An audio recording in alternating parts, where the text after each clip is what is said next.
Please subscribe my YouTube channel RS TV and press the bell button for notification.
একে মারা হয়েছে কেন মেরেছি আমার সখীগুলো বলছে যে শুনে নেন।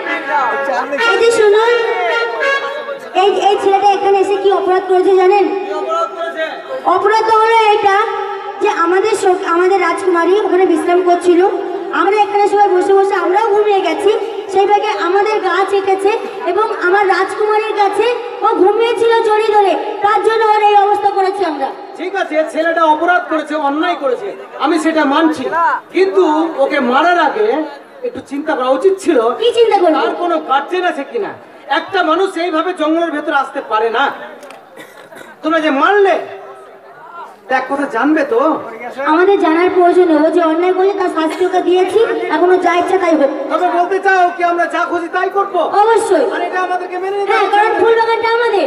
ঠিক আছে, ওকে যখন অজ্ঞান করে দিয়েছো মারতে মারতে, আমি এখনই এই মুহূর্তে একটা ফোন করছি থানাতে, পুলিশ থেকে তোমাদেরকে তুলে দেবো। এই শুনুন শুনুন শুনুন শুনুন শুনুন মশাই শুনুন, এখানে আসুন। আচ্ছা বলছি পুলিশ ডাকতে হবে না, ওর যে এই যে অজ্ঞান হয়ে গেছে, এর জ্ঞান ফেরাবার কোনো উপায় নেই। আছে? কি উপায়? উপায় বলে দেবো, তোমরা পারবে বলতে? বলে দেখুন। এর কাছে বসে এক এক করে যতগুলো তোমরা ভেঙে আসবে, কাছে বসে কানের কাছে মুখ লাগিয়ে বলবে, শোনো স্বামী, ওঠো স্বামী, আদর করে প্রেম সে বলবে, তাহলে ভালো। এই যে আমাদের এখনো বিয়ে হয়নি, আর আমরা একটা অজানা ছেলেকে স্বামী বলে দেব? আরে যাদের বিয়ে হয়নি, এই অসুখটার হয়ে গেলে সেই মেয়েগুলাই এসব বলে আরো ভালো হয়ে যায়।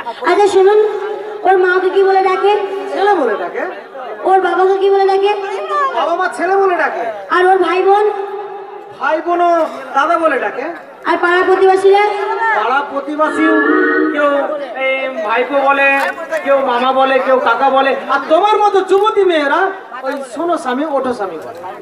রাজকুমারী বলছি, আমরা সবাই মিলে দুটো মেরেছি, সেটাকে তো জ্ঞান ফেরাতে হবে, এইটাই উপায়, নাহলে বলছে পুলিশ ডাকবে। তাহলে ডাকবো? প্রেম সে আদর করে হাত বুলিয়ে। শোনো স্বামী, ভুল করেছি আমি, ক্ষমা করো তুমি, একবার ওঠো ওগো আমার প্রাণের স্বামী।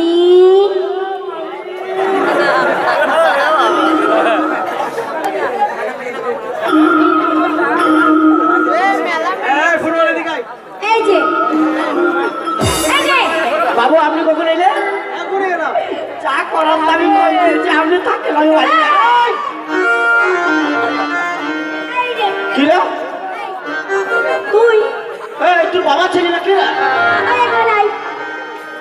দাঁড়া দাঁড়া দাঁড়া, এ ছুরি আমার পালে ফুল দিবে। ছুরি মাল ভালো তো? তুই এখানে আসবি, কান মেরে গরম করে দেবো। এই ফুল বাগানে ঢোকার আগে সাইনবোর্ডে কি লেখা আছে পড়ে আসিস নি? দাঁড়া দাঁড়া দাঁড়া, তোদের আবার সাইনবোর্ড আছে? অবশ্যই আছে। বড় বড়? এই এখানে না, বাইরে সাইনবোর্ড আছে না, দেখাই কি লেখা আছে। ফুটবল কি লেখা আছে দেখ তো সাইনবোর্ডটা। বাবু বল।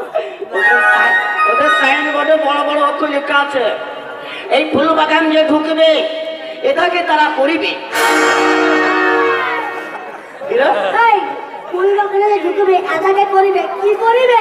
বিয়ে করবে। বিয়ে করবে? এই যে মশাই তা লেখা নেই, আপনি কি দেখে শুনছেন?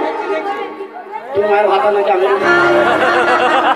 ফুটবল এদিকে শোন, সাইনবোর্ডটা আমি দেখি। জান তুই তো পড়াশোনা অনেক।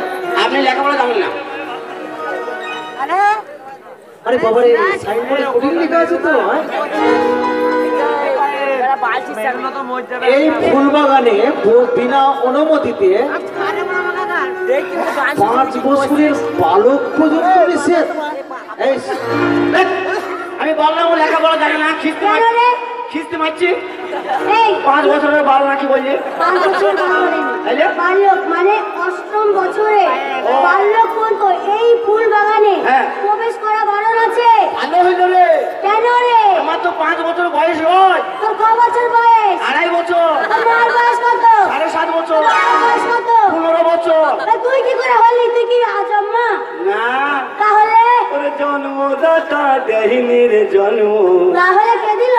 জন্ম দিল তরে। তাই বুঝি?